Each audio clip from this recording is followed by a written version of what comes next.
100 pages.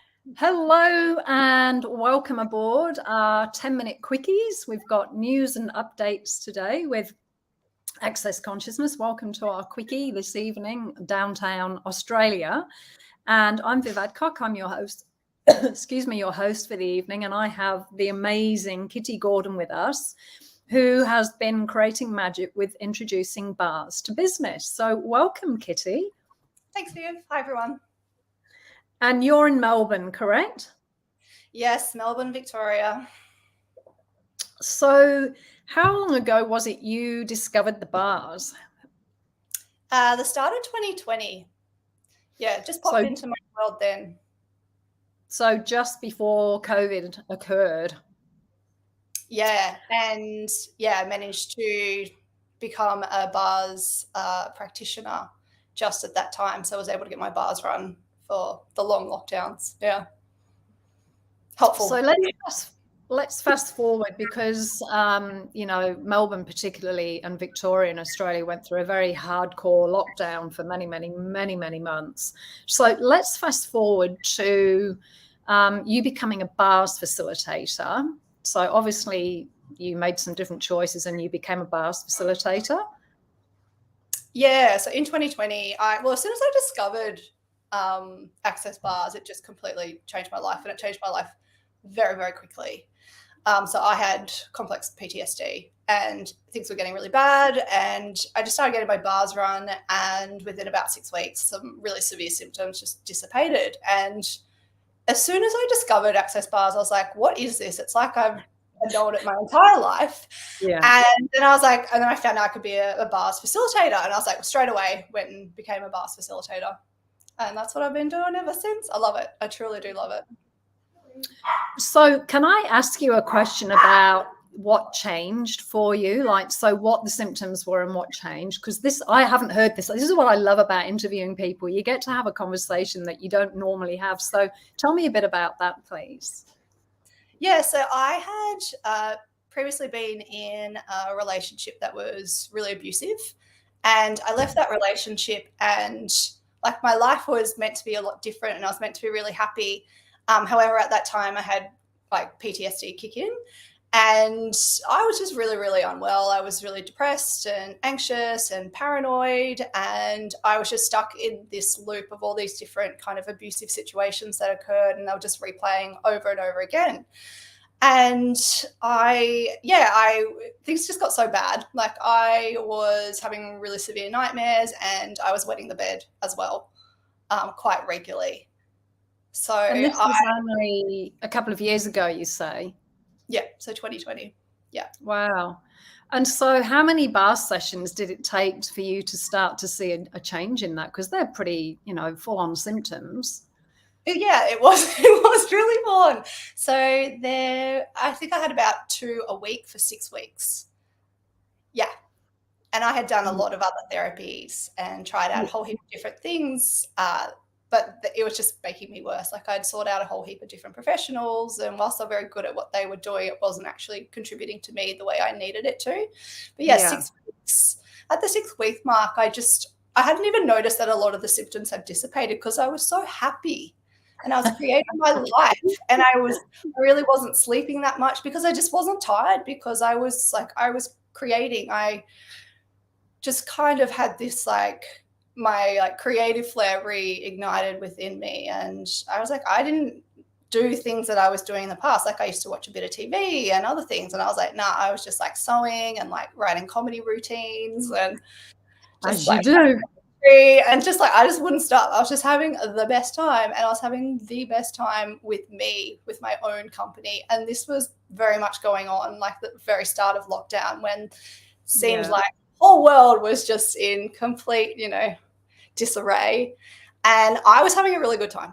And that's not to, I do acknowledge a lot of people didn't have a good time at, in that, those few years, but it felt like a few years because I was in Melbourne for most of it. But I was having a good time for the first time in a very long time. Like it was like I was a kid again.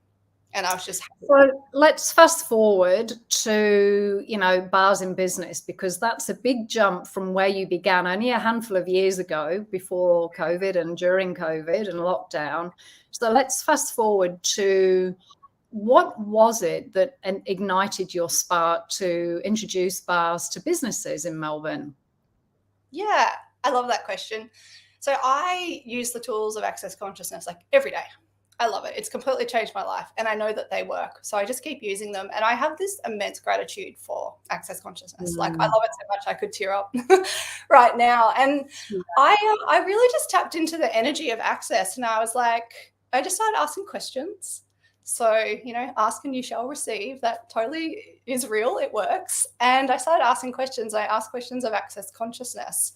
And I was like, would you like to grow? Like, what would you like me to do? I'm your girl. Just show me what you'd like. And I just got all these awarenesses around bars in corporate workplaces. And it's all been complete ease. I just followed the energy, and everything has flowed so far. And I've really only just started it the last, couple of months, but it's just been. So did you literally just go and knock on a door and talk to somebody? Like, how did you begin? What was your first step? Yeah, I just reached out to my network. It's interesting when you reflect on who is in your network, and it's like, oh, we actually know quite a lot of people. So yeah, I just went to, different people, had different conversations, and it just flowed. I did a presentation to staff, and then I launched a booking form, and within 15 minutes, the bar sessions that I had organised, so spaces, they'd all booked out, and we had a huge waiting list. So it just worked. That's amazing. That's amazing. And I know when I spoke to you a couple of months ago, when we were talking about getting together and just, extrapolating a bit and maybe getting into your magical world with how you've created this, because I know a lot of people would love to get bars into business and start, changing how businesses function, how they interact with the world, how they treat their staff, how their whole company structure works, because bars can be such a contribution to anybody at any time, but to bring those into a bigger structure, a corporate structure, the benefits are so far reaching. If you've got happy staff, then everything works better. So, when I first spoke to you, I think you said you had 1 or 2 companies on board that you were going back to do your next round of bars. Yeah. And we've since organised another one, and just putting the feelers out at the moment to, see who else would like to receive bar sessions. Yeah. So, when you were saying you contacted a company through your network, who did you actually speak to? Like, was it management? Was it somebody you knew in the workforce? Was it the person that owns the business? Who did you approach? Yeah, someone I knew in the workforce and who was quite senior as well. And tell me how you pitched it to them, because this is something else. It's like, how do we communicate what bars are to somebody in a business world? Yeah. Well, yeah, I know them personally, and they know my interest in access bars as much as they've never received a session before themselves. They just know how much I adore it and I love it. So I kind of just raised that, and I also get that they trust me as well. So it didn't seem like a very difficult sell or anything like that, particularly when there is such a, like, you can't necessarily measure it straight away, like the return on investment. But like, ultimately, the way I kind of pitched it was, it's a relaxation and stress relieving, relaxation and de-stressing technique. And that was enough for them to go, oh, let's try that. Yeah, and also something different too, because a lot of organizations have existing wellbeing programs in place, and they're looking for something different. Like, they've done their yogas, they've done their health checks, their flu vaccinations, all those different things, and employees get a little bit tired of doing the same things over and over again, and nothing's really new and exciting for them to engage in. It's like, oh yeah, I could go do that. So this was definitely something that was very, very different. But I did, really speak to this reality, and, pitch it in a way that people could receive it. And I think that's a key point, because one of the top things I hear with people is, it's like, I don't know how to explain it. I don't know what to say. I don't know how to, reach somebody's world. And what you just said then is key. It's like, well, what I know with my clients in clinic, I'll just have a bit of a conversation and find out what they're into, find out what lights them up, find out what they're, you know, like a hobby or what they do for a line of work. And then I'll change my wording so that they can hear what I'm talking about, whether they're an electrician or whether they're a mother, or you just manage to find your way. And you can ask the question, what will it take for me to speak to what they can hear?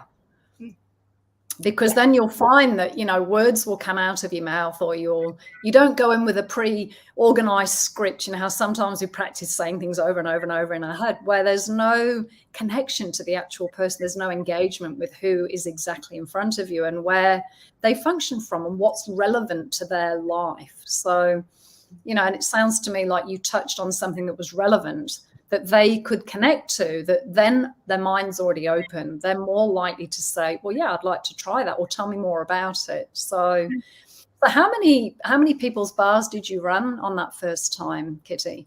I think we read maybe about 12 or 13. So we just put away like a 3-hour time period and had 3 practitioners running bars and offered 30-minute sessions. Oh, wow, that's cool. Yeah. And how was it, just you running bars, or did somebody go with you? Yeah, so I have a little bit of a network here in Melbourne these days. Since we've kind of come out of lockdown and everything, we've all kind of, you know, well, some of us have met each other for the first time, but we've got a bit of a group now. And they're very much in the same kind of space as me, with inviting more people to discover Access bars. So I had 3 practitioners running bars. How cool is that? You know, and for anybody watching that, you know, it might be new, you're still finding your way with Access bars, or maybe you haven't heard of Access bars before. As you gift a session, any of the points of view or any of the limitations that the person has that's receiving bars, you eliminate too. And the cool thing about this is you don't have to talk about anything. You don't have to know what it's to do with, where it's come from. You're just gifting and receiving. So it's a phenomenally dynamic, gentle, potent, life-changing, as you've already identified, Kitty, process. So, you know, if you haven't tried bars, find somebody on the Access website and go to accessconsciousness.com and look for somebody to run your bars. Find a practitioner, find a facilitator. And if any of you out there are curious or would like to know more about bars in business, we do have a microsite on the Access Consciousness site called Bars in Business. So you can find that on accessconsciousness.com. Kitty, is there anything else you would like to say to people watching that may inspire them to reach out if they've been a bit, you know, hesitant to do so to a business? Yeah, like you really just got to choose it. It's it's pretty simple. You really just got to choose it. And the way I kind of see it is, you know, some people might say no, and that's okay. They might say, it might put it in their world, and 10 years later it might be a yes, or it might, you know, the seeds of consciousness, we can spread them around. So a no today is necessarily a no tomorrow. And just keep it really simple. Like, we know Access bars is tremendous and it's incredible. It really does it creates dynamic change. But you just keep it simple. It's a de-stressing relaxation technique that helps relieve depression and anxiety. Yeah, and I think for me, one of the biggest things is you're not actually selling anything. You're inviting people to a totally new possibility. And if you're being that energy, when you talked about how it's changed for you, you've experienced that. Even if they never hear that story or your experience come out of your mouth, you're embodying that. Wow, this stuff's incredible. You know, you be that when you are communicating. So, you know, we're not selling anything. We're inviting people to a very different possibility, and then it's their choice. So thank you so much, Kitty, for joining me tonight. And thank you for everybody that was online with us watching now or in the future. So, you know, if you never took no for an answer and you just asked what else is possible, what could be possible? Love that. Thank you, my friend. I will see you in Noosa in I'll be there. December, or I'll see you in Whenever. Next year when you come to facilitate your training. Thank you so much. Thanks, Liv. Thanks, everyone. Thanks, everybody. Bye.